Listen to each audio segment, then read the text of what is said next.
दोस्तों, आप दुनिया की कोई भी कार उठाकर देख लीजिए, कितना भी स्टेबल, मजबूत और फीचर से लैस क्यों ना हो, कभी न कभी एक्सीडेंट में उससे लोगों की जान जरूर गई है। लेकिन वॉल्वो की XC90 एकमात्र ऐसी कार है जिससे आज तक कोई भी कैजुअलिटी नहीं हुई। और सिर्फ यही नहीं, वॉल्वो की हर कार ही सेफ्टी के मामले में बेस्ट माने जाते हैं। यहाँ तक कि वॉल्वो ने ही सेफ्टी बेल्ट का भी इन्वेंशन किया था, जिसे कि हम अपनी डेली लाइफ में यूज करते हैं। लेकिन इसका पेटेंट रजिस्टर्ड होने के बावजूद वॉल्वो ने पूरी दुनिया के कार मैन्युफैक्चरर्स को इस इन्वेंशन को फ्री में यूज करने की परमिशन दी, जिससे कि आज लाखों लोगों की जान बच पाई है। यहाँ तक कि इस कंपनी के कमाल के इन्वेंशंस और सेफ्टी फीचर से इंस्पायर होकर ही आज टाटा और महिंद्रा जैसे कार मेकर्स भी अपने व्हीकल्स को डिजाइन करते हैं। लेकिन आखिर ऐसा क्या हुआ कि दूसरों को इंस्पायर करने और सबसे सेफ कार बनाने वाली कंपनी वॉल्वो खुद डूब गई? आज के इस वीडियो में हम पूरी स्टोरी जानने वाले हैं।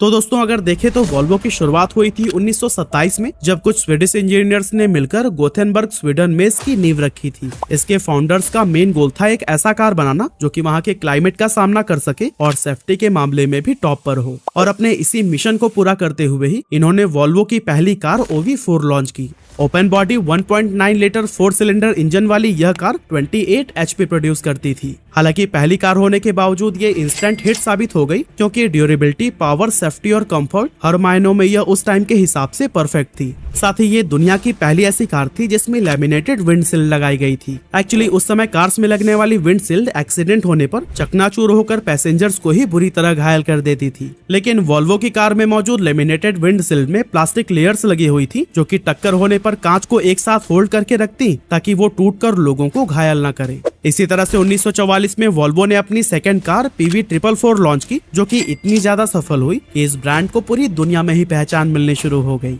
वॉल्वो ब्रांड अपनी हर नई कार के साथ कुछ न कुछ एडवांस इनोवेशंस लेकर आता था और अपने इन्हीं आविष्कारों की वजह से ही वो अपने राइवल ब्रांड से काफी आगे निकलता गया। 1959 में वॉल्वो के ही एक इंजीनियर निल्स बोहलिन ने 3 पॉइंट सेफ्टी बेल्ट को इंट्रोड्यूस किया, जो कि आज के कार्स में भी एक स्टैंडर्ड सेफ्टी फीचर्स की तरह देखा जाता है। इस 3 पॉइंट सेफ्टी बेल्ट को कंपनी ने पहली बार अपने PV544 मॉडल में इस्तेमाल किया था, जो कि बहुत ही जल्द स्वीडन और बाकी के यूरोपियन कंट्रीज में काफी ज्यादा पॉपुलर हो गई। साथ ही इसने सेफ्टी और रिलायबिलिटी के मामले में भी कंपनी के रेप्यूटेशन को टॉप पर ला दिया था। एक्चुअली उस टाइम की कार्स में 2 पॉइंट सेफ्टी बेल्ट का इस्तेमाल होता था, लेकिन ये सिर्फ लोअर बॉडी पार्ट को ही सेफ करने के लिए था। ऐसे में जब भी कोई कार किसी दुर्घटना का शिकार होती थी तो फिर अपर बॉडी पार्ट जैसे फेस, सिर या फिर चेस्ट बुरी तरह से इंजर्ड हो जाते थे और लोगों की जान चली जाती थी। अब देखा जाए तो 3 पॉइंट सेफ्टी बेल्ट का पेटेंट तो वॉल्वो के पास ही था, लेकिन बढ़ती मौतों को देखते हुए कंपनी ने अपने इस इन्वेंशन का फायदा उठाकर ज्यादा प्रॉफिट कमाने की जगह पूरी दुनिया के कार मैन्युफैक्चरर्स को ही 3 पॉइंट सेफ्टी बेल्ट को इस्तेमाल करने की परमिशन दे दी।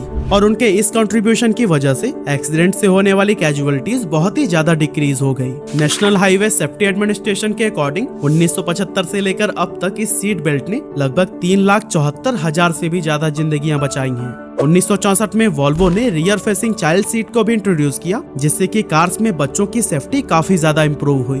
70s का वो ऐसा दौर था जब लगभग सारे कार मैन्युफैक्चरर्स कार के परफॉर्मेंस, स्पीड और डिजाइन पर ध्यान देते थे। वही वॉल्वो एक इकलौता ऐसा ब्रांड था जिसने लोगों की जिंदगी बचाने के बारे में सोचा और अपनी कार को हर तरह से सेफ बनाने की ट्राई की। अब कस्टमर्स का भी इस कंपनी पर विश्वास बनने लगा और ये बिलीव तब और भी ज्यादा स्ट्रॉन्ग हो गया जब US गवर्नमेंट ने खुद इसे सबसे सेफेस्ट कार मान लिया। एक्चुअली 1976 में US गवर्नमेंट ने क्रैश टेस्टिंग के लिए वॉल्वो 240 मॉडल की 24 कार्स खरीदी और उनका क्रैश टेस्ट किया गया, जिसके बाद वॉल्वो को ऑफिशियली उस समय सभी नई कार्स के सेफ्टी स्टैंडर्ड को सेट करने के लिए एज अ बेंचमार्क चुन लिया गया। इससे कंपनी की इंटरनेशनल रेपुटेशन बहुत ही ज्यादा बढ़ गई और दुनिया के हर कोने में ही वॉल्वो कार्स की डिमांड होने लगी।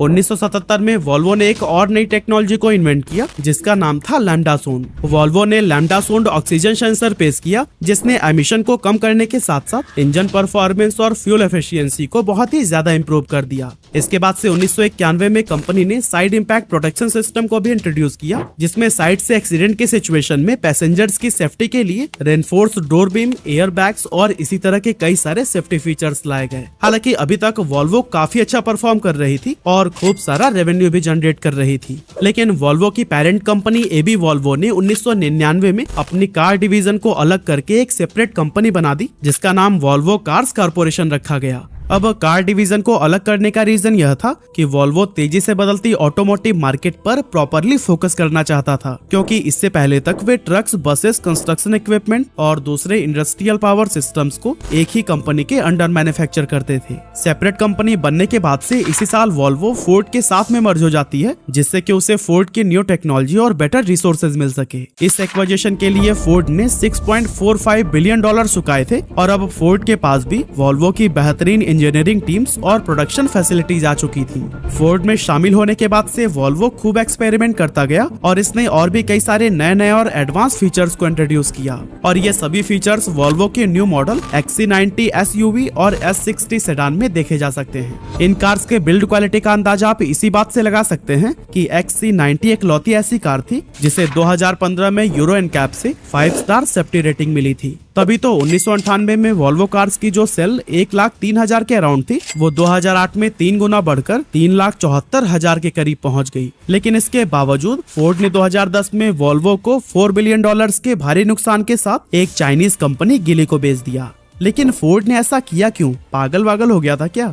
नहीं भाई, इसको बेचने का पहला रीजन था कि 2008 के आसपास फोर्ड बहुत बड़े फाइनेंशियल चैलेंजेस का सामना कर रहा था, क्योंकि ग्लोबल फाइनेंशियल क्राइसिस की वजह से कार्स की सेल्स में बहुत बड़ी गिरावट आई थी। ऐसे में कंपनी ने अपनी लागत को कम करने और फाइनेंशियल स्टेबिलिटी को इम्प्रूव करने के लिए वॉल्वो को बेचना ही सही समझा। इसके अलावा दूसरा रीजन ये था कि वॉल्वो की कार्स सीधे जर्मन ट्रायो यानी मर्सिडीज, ऑडी और BMW के साथ में कॉम्पिटिट करती थी, लेकिन जहां इन तीनों ब्रांड्स की सेल्स काफी तेजी से बढ़ती जा रही थी, वहीं वॉल्वो इनसे पीछे छूटता जा रहा था।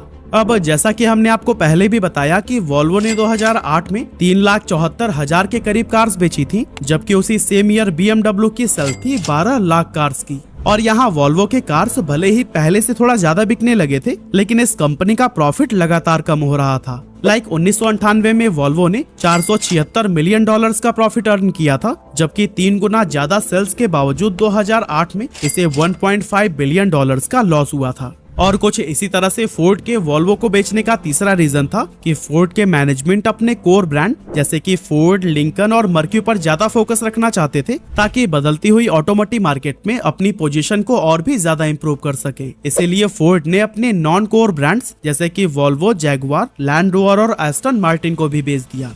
लेकिन अब सवाल ये आता है कि इतना इनोवेशन करने और मार्केट में इतनी अच्छी रेपुटेशन होने के बावजूद भी वॉल्वो आखिर जर्मन ट्रायो से पीछे कैसे रह गया? असल में दोस्तों इसकी वजह ये थी कि वॉल्वो का मेन फोकस लोगों को सेफ्टी और नई टेक्नोलॉजी प्रोवाइड करना था, वहीं जर्मन ट्रायो अपने कस्टमर्स को एक लग्जरी फील भी दे रहा था। अब जहां तक सेफ्टी की बात करें तो दुनिया भर के गवर्नमेंट्स ने एक्सीडेंट की संख्या को कम करने और ड्राइवर्स, पैसेंजर्स या पैदल चलने वालों की सेफ्टी को इम्प्रूव करने के लिए कई सारे car safety rules and regulations लाए, जिसमें seat belt, air bag, anti lock brakes, child safety seats और बैकअप कैमरा शामिल है। अब जब ये सभी सेफ्टी फीचर्स गाड़ियों के लिए मैंडेटरी कर दिए गए, तब ऐसे में वॉल्वो ने अपने सबसे बड़े और यूनिक सेलिंग पॉइंट को खो दिया। अब लोगों को सेफ्टी के लिए वॉल्वो कार्स की जरूरत नहीं थी, क्योंकि लगभग वैसी ही सेफ्टी उन्हें एक सस्ती कार में भी मिल जा रही थी।